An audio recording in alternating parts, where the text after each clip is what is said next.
Mungkin nama Amin Klaru atau Haji Amin Klaru sudah tidak asing lagi bagi masyarakat asli Kalimantan seperti Kalimantan Tengah ataupun Kalimantan Selatan. Ia adalah tokoh gaib asli Dayak yang bisa dikatakan sebagai salah satu tokoh Dayak yang overpower atau memiliki kesaktian yang sangat luar biasa. Mungkin bisa dikatakan ia setingkat dengan Ratu Pantai Selatan Nyi Roro Kidul dalam legenda atau mitos masyarakat Pulau Jawa. Hanya saja, cerita Amin Klaru ini tidak sepopuler cerita Nyi Roro Kidul. Di video ini, kita akan menceritakan kisah tentang Amin Klaru, bagaimana awal mula, kemudian lahirnya tokoh ini, dan perjalanannya. Cerita yang disajikan ini mungkin tidak bisa ditemukan di Google, karena saya sendiri sudah mencoba untuk mencari. Dan memang kelihatannya, cerita ini hanya diketahui oleh sedikit orang, seperti orang-orang tua dahulu. Dan rata-rata generasi sekarang pun tidak mengetahuinya. Beruntungnya, saya mendapatkan narasumber yang terpercaya untuk dijadikan referensi dalam kisah yang akan saya ceritakan kembali kepada saudara-saudara sekalian. Dan kisah ini hanya ada di Bawi Kahayan.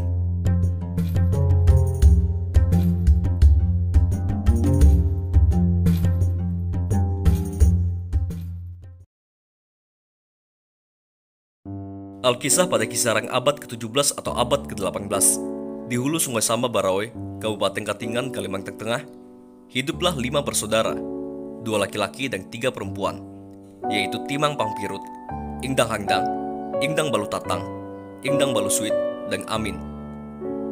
Walaupun saya belum tahu pasti urutannya bagaimana, yang jelas Amin adalah anak bungsu. Mereka berlima tinggal di sebuah dukuh di hulu Sungai Samba Barawe, karena pada zaman itu masih belum terdapat satupun desa di daerah itu. Mungkin akan sedikit mengulangi dari video-video sebelumnya. Dukuh adalah sebuah pemukiman atau tempat orang berladang pada zaman dahulu yang terdiri dari beberapa pondok. Pada zaman itu sedang terjadi pandemi atau musim wabah penyakit menular yang menewaskan banyak orang dan belum ada obatnya. Wabah penyakit itu menyerang anak bungsu dari 5 bersaudara itu, yaitu Amin.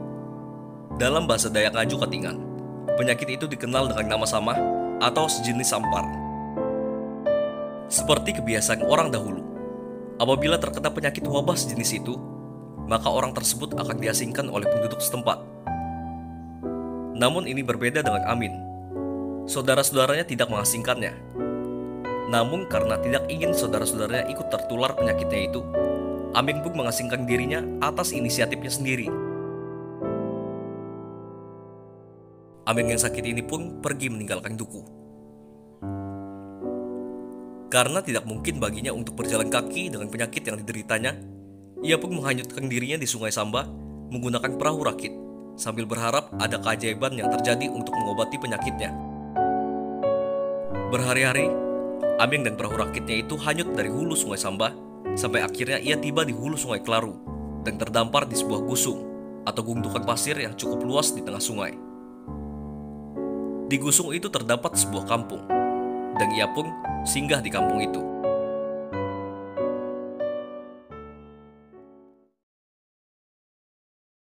Di kampung itu, Amin bertemu dengan seorang kakek yang sedang menyapu di depan rumahnya. Amin pun bertanya kepada kakek itu bahwa ia berada di mana. Namun kakek itu setelah melihat Amin langsung berkata, "Oh, tidak apa cucu, kamu aman kalau sudah ada di sini. Panjang umur kamu kalau sudah bisa ke sini."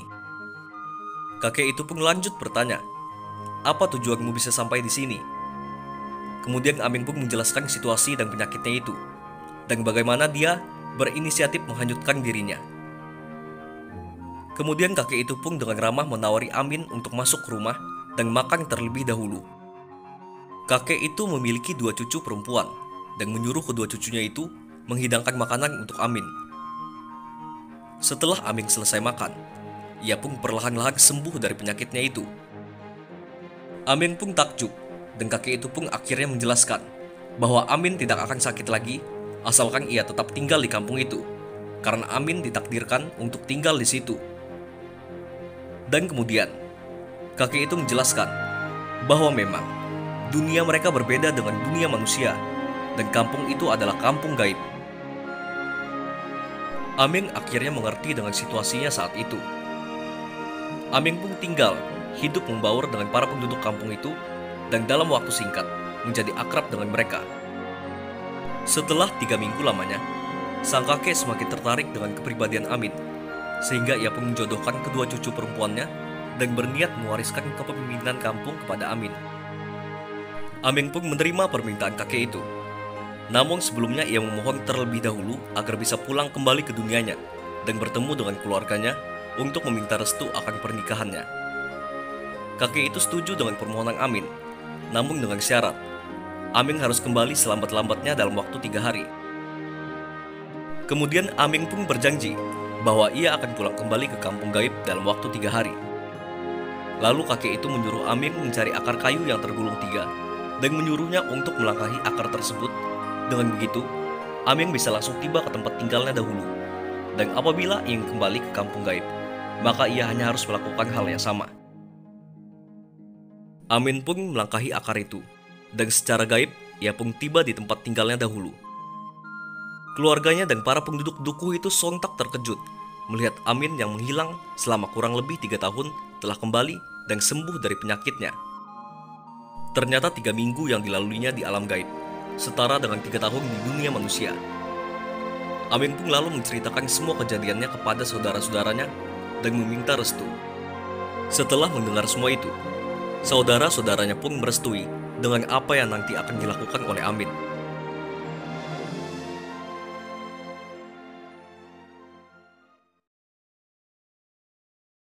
Karena rasa rindu Amin dengan keluarganya, ia pun menghabiskan waktu yang tersisa dengan saudara-saudaranya. Namun ia akhirnya lupa dengan janjinya untuk kembali. Sehingga waktu pun berlalu, tidak terasa sudah 1 tahun terlewati, dan penyakitnya itu kembali kambuh. Ia yang mengira dan menganggap remeh janjinya itu, akhirnya sadar dengan kesepakatan yang telah dilanggarnya. Ia pun mencoba untuk kembali dengan cara melangkahi akar gulung 3 seperti caranya dahulu, namun tak juga dapat kembali. Akhirnya, ia pun berpikir untuk mencoba menggunakan metode awalnya dengan menghanyutkan dirinya dengan perahu rakitnya itu di sungai. Setelah berpamitan dengan keluarganya, ia pun menghanyutkan dirinya di sungai. Beberapa hari menghanyutkan dirinya. Suatu malam ia pun bermimpi bertemu dengan kakek tersebut. Dalam mimpinya, Amin meminta maaf dan menyesal telah melupakan janjinya. Amin memohon agar ia dapat kembali ke kampung gaib kepada sang kakek. Kakek itu pun mengabulkan permohonan Amin. Namun begitu kembali, ia harus menikahi kedua cucunya dan jangan pernah lagi kembali tinggal di alam manusia. Jika tidak, penyakitnya tidak sekedar kambuh kembali, namun ia akan langsung mati dan menjadi tumbal dari kampung gaib. Amin pun berjanji dan tidak akan melanggarnya lagi. Esoknya, Amin pun kembali terdampar di kusung Sungai Klaru dan kembali pulang ke kampung gaib. Ia bertemu sang kakek dan akhirnya ia menikahi kedua cucu kakek tersebut. Kemudian Amin mewarisi kepemimpinan dari kampung gaib. Setelah itu, Amin pun disebut Amin Klaru.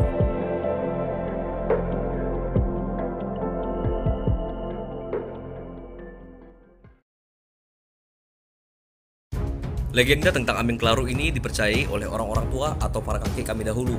Bahkan saat mereka menjaring ikan di pinggir Sungai Klaru, mereka sering melihat kejadian mistis, seperti bunyi perahu mesin yang kalau orang Katingan dulu menyebutnya stempel atau yang sekarang kita sebut atau kenal dengan nama ketingting. Bunyi perahu mesin itu seperti lewat di Sungai Klaru. Ada gelombangnya, ada riak airnya, ada suaranya, namun tidak ada perahunya. Dahulu para kakek kami sering mengatakan, jangan ditegur, itu Amin Klaru lagi lewat. Amin Klaru ini juga berniat memperluas kekuasaannya, sehingga diceritakan ia pun pernah naik haji dengan cara merubah dirinya menjadi seperti manusia biasa agar bisa menaiki pesawat. Nah, setelah pulang naik haji, ia membawa 42 jin sebagai bawahannya untuk menjalankan misinya mengalahkan Ratu Pantai Selatan yaitu Nyi Roro Kidul. Kalau menurut cerita dulu, kekuasaan Nyi Roro Kidul mencakup sampai wilayah pantai Kalimantan, daerah sepanjang pantai Ujung Pangandaran hingga pantai Seruyan yang akhirnya nanti diserang oleh Haji Amin Klaru. Mereka bertempur sengit antara Haji Amin Klaru dan Nyi Roro Kidul. Pertempuran itu terjadi berhari-hari, bermalam-malam, dan tidak ada yang menang di antara mereka. Akhirnya, mereka sepakat untuk gencatan senjata. namun dengan syarat Nyi Roro Kidul tidak boleh menguasai wilayah Kalimantan. Akhirnya pantai sepanjang ujung Pangandaran sampai ke pantai Seruyan menjadi wilayah dari Haji Amengklaru yang sekarang dikenal dengan Kalap. Itu kota gaib yang dimana tempat itu menjadi pusat dari kerajaan Amengklaru.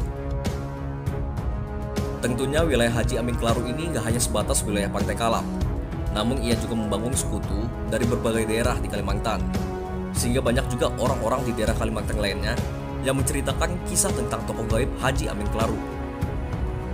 Berikut cerita Amengklaru. Mungkin terdapat versi berbeda atau versi lanjutan dari teman-teman sekalian yang paham. Namun beginilah cerita Amengklaru menurut versi orang-orang Dayak Sungai Samba Katingan.